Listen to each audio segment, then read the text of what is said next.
Welcome back.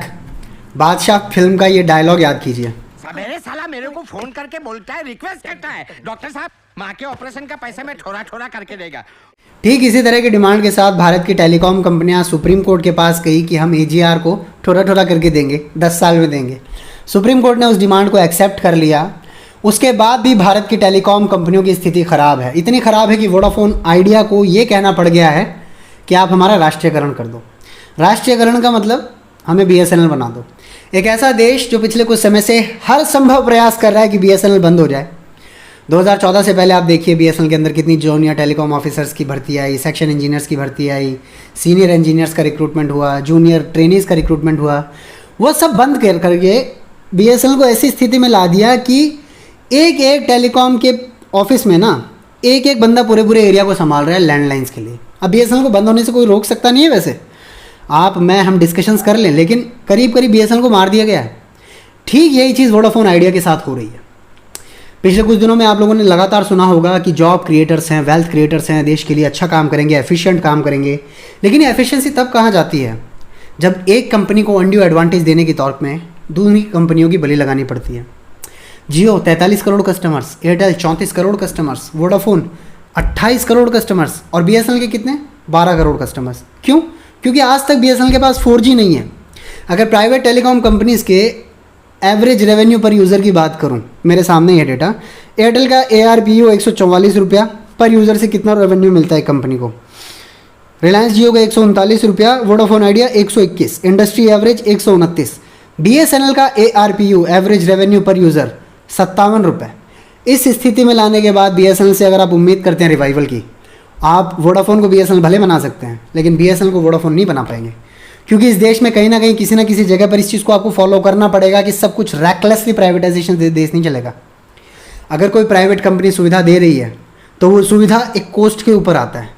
जिस देश के अंदर कंपनियों को झक मार के CSR यानी कॉर्पोरेट सोशल रिस्पॉन्सिबिलिटी को बैलेंस शीट में एमलगमेशन कराना पड़े कि आप कम से कम इतना देश को रिटर्न दो, उस देश के अंदर जिस दिन आप ये सोच लेते हैं कि प्राइवेट कंपनियां देश का भला कर देंगी, तो आप कितने मासूम है इसका अंदाज़ा आप ही लगा सकते हैं।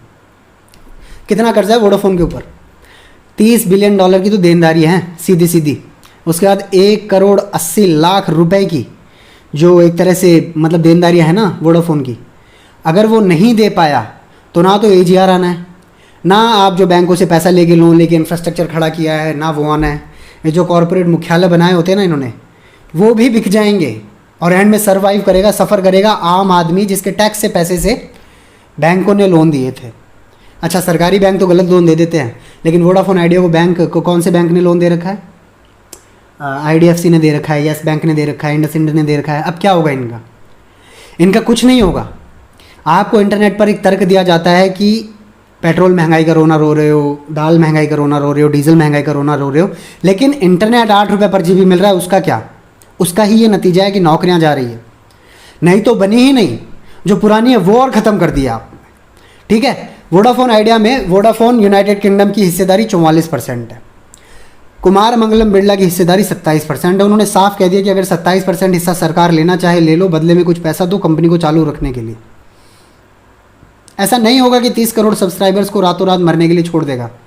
कोई ना कोई दानवीर कर्ण आएगा और वो इस 1,80,000 करोड़ के कर्जे को कोई 25-50 हज़ार करोड़ दे के मैटर ख़त्म करके सारे असेट्स ले लेगा, सारे बने बनाए यूज़र्स ले लेगा।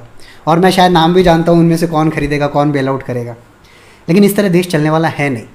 जो सपने दिखाए जाते हैं ना, प्राइवेटाइजेशन इतना अच्छा कर देगा, प्राइवेटाइजेशन ये कर देगा, वो कर देगा, आम जनता की लंका लगेगी प्राइवेटाइजेशन से।